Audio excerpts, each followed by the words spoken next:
La semaine passée, j'ai eu l'honneur de recevoir Fania Séguin, qui est une aspirante humoriste. Ensemble, on a parlé de sa passion, on a aussi parlé d'un de ses rêves qui serait justement de monter sur la scène, de vivre de son art, de son besoin de s'exprimer, d'être sur la scène et d'avoir un micro. Et là, aujourd'hui, je me demande, c'est quoi qui a marqué les années 1990?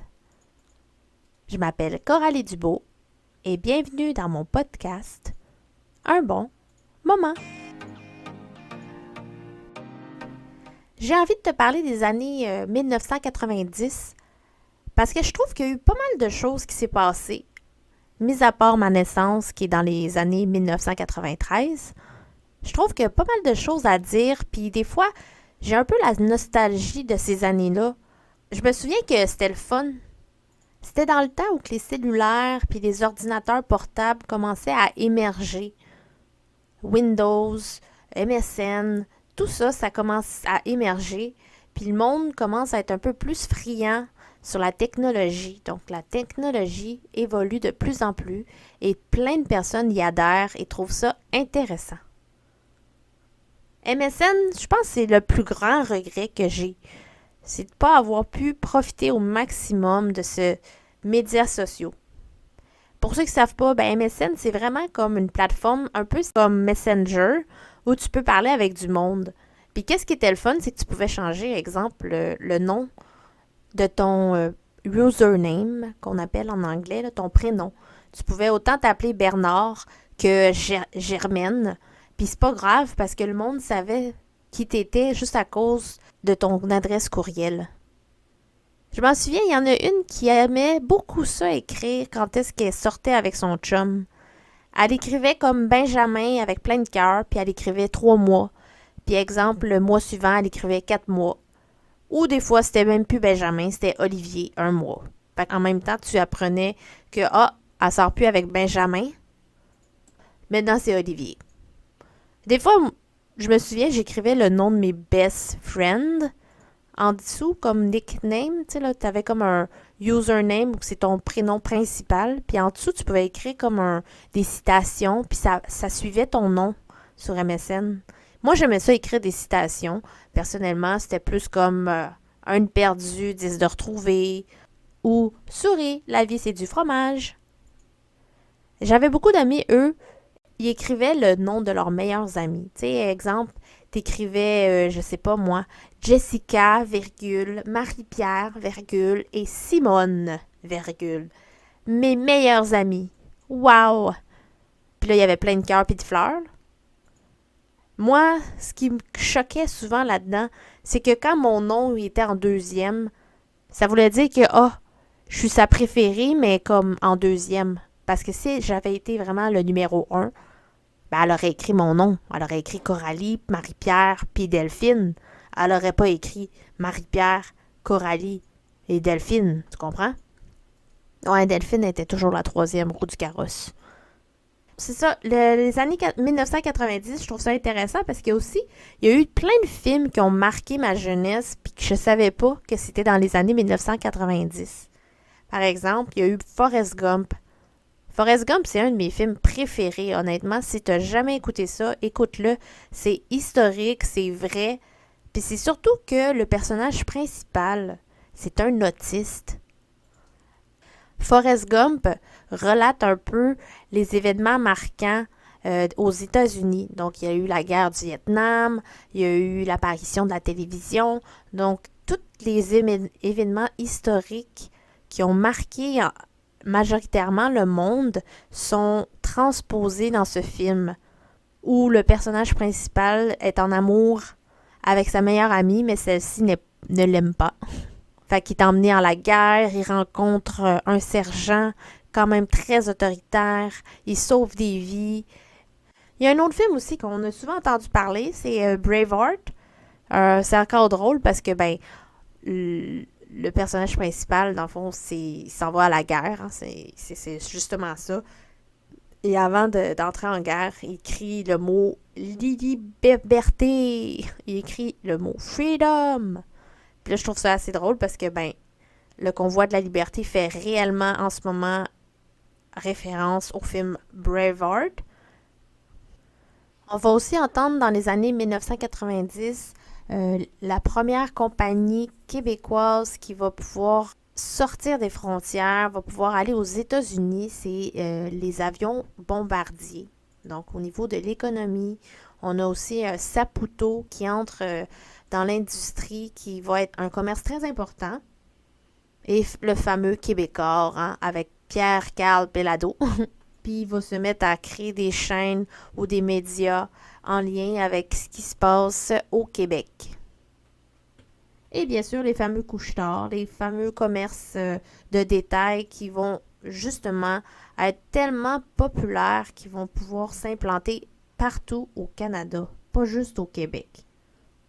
Des chansons qui auront aussi marqué les années 1990, c'est en lien avec Mario Pelcha et Céline Dion. Hein? Le fameux duo dans les années 1993, la chanson Plus haut que. J'aimerais ça la chanter, mais je suis pas très bonne. Fait que t'as juste à la googler ou la mettre sur YouTube, puis tu vas savoir c'est quoi que je fais référence. On a aussi appris dans les années, en 1990, la mort de Freddie Mercury et aussi le suicide du chanteur et guitariste de Nirvana en 1994. Moi, ce que j'aime plus et qui aura vraiment beaucoup marqué ma jeunesse, c'est la fameuse chanson des colocs, La rue principale. Je me souviens qu'au karaoké, il y avait beaucoup de personnes qui voulaient la chanter parce que ça dénonce justement le fait qu'on le monde construise beaucoup, beaucoup de bâtiments et que c'est tellement construit que ça a un peu aussi empiété sur l'environnement. L'une des chansons que ma mère écoutait vraiment beaucoup quand j'étais jeune, c'était la chanson de Jean-Pierre Ferland, Une chance qu'on ça. Une chance que je t'ai, tu m'as. Cette chanson-là, ben, elle a vraiment marqué mon enfance, puis même mon primaire. Parce que je me souviens, à la fin, il y avait toujours au primaire un gala. Puis là, on faisait monter des enfants sur la scène, puis on devait chanter la fameuse chanson. Mais je pense que moi, Qu'est-ce qui me manque le plus en ce moment, c'est les fameux clubs Vidéotron. Tu sais, les Vidéotron où tu pouvais acheter des tonnes de copies. Des endroits où tu peux juste louer un film puis le réécouter chez toi en cassette. Des fois, je pouvais passer mon vendredi soir juste à essayer de trouver le film que j'avais envie de regarder pour les prochains jours avec ma sœur Camille. Avec ma sœur. Il y avait aussi des jeux vidéo que j'aimais bien. Des fois, j'allais juste chez ma meilleure amie au primaire. Ouais, non, au secondaire. Puis là, on essayait de se trouver un jeu vidéo qu'on pouvait jouer sur sa GameCube, que toutes les deux, on allait aimer, puis qu'on n'avait jamais essayé. Ah, puis là, c'était le fun, parce que là, on avait toute la fin de semaine au complet ensemble pour juste avancer et profiter de ce jeu. Il y avait aussi LimeWire qui était quand même beaucoup populaire. C'était un site où tu pouvais downloader illégalement des chansons que t'aimais. Puis ça prenait du temps, là. Oh! Hey! Tu devais vraiment bien la choisir, la chanson que tu voulais écouter en boucle, parce que des fois, ça pouvait prendre 1 heure juste comme télécharger une seule chanson. Fait que là, il fallait que tu y ailles par ordre de priorité.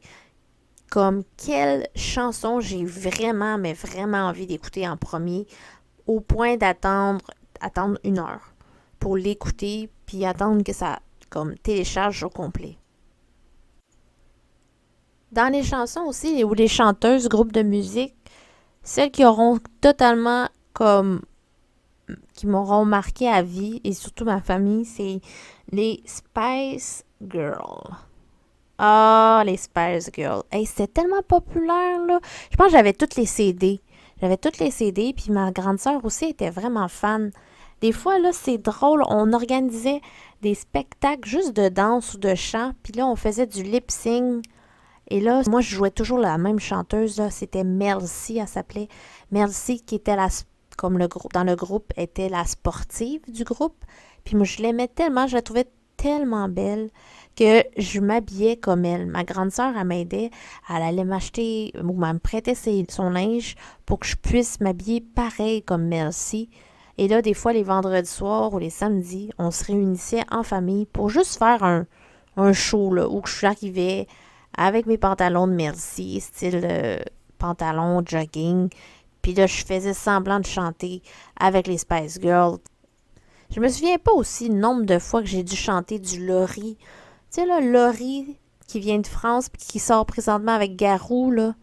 Ben, je pense qu'il est sorti avec Garou.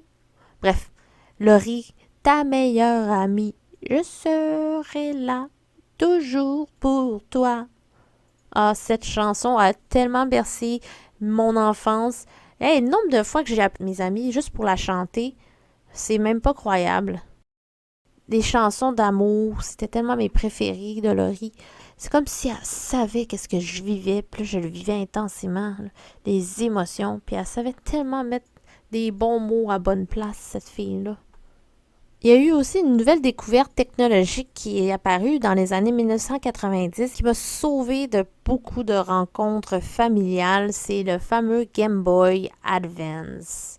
C'est là un Game Boy Advance comme noir et blanc, là, puis qu'il n'y a pas de lumière là, à l'intérieur. Il fallait que je trouve la lumière pour pouvoir y jouer. Puis c'était ma fameuse carte des Pokémon, là, où il fallait juste que j'attrape des Pokémon avec mes Pokéballs.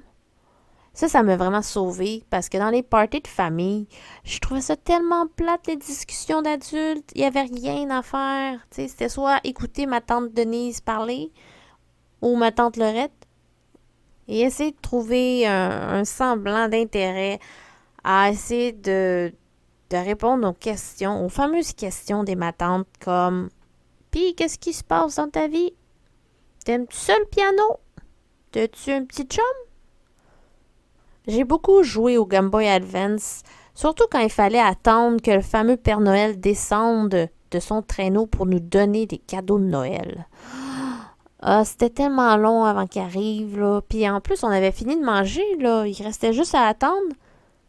Puis je pouvais pas parler plus ou faire autre chose parce qu'il n'y avait pas tant de jeux que ça dans le temps où j'y allais. Tu sais, c'était vraiment juste parler. Puis c'est plat de parler des fois, là.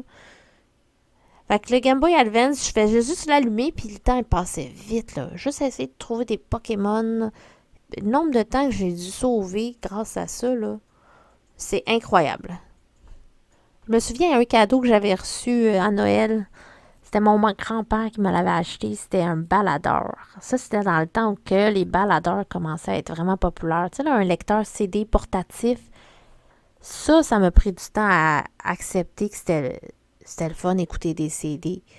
Je voyais pas l'intérêt de devoir écouter de la musique en CD.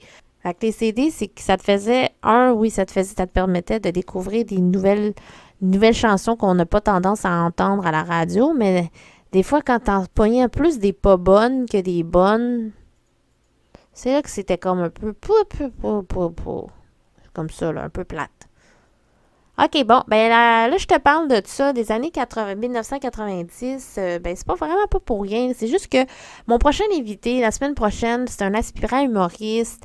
Et justement, on va parler un peu des années 1990. On va parler un peu d'une petite nostalgie qu'on a eue par rapport à ces années-là. Puis pour pouvoir te mettre dans le bain, puis te rentrer dans cet univers-là, ben, j'avais envie de t'en parler un peu. Donc, si jamais tu as aimé ma chronique, n'hésite pas à liker, partager, commenter. C'est toujours agréable de savoir que je parle pas tout seul, puis que tu es là dans ton char ou à quelque part, puis tu m'écoutes. Merci encore pour ta participation auditive et on se voit la semaine prochaine, mercredi. Je m'appelle Coralie Thibault et je te dis à bientôt!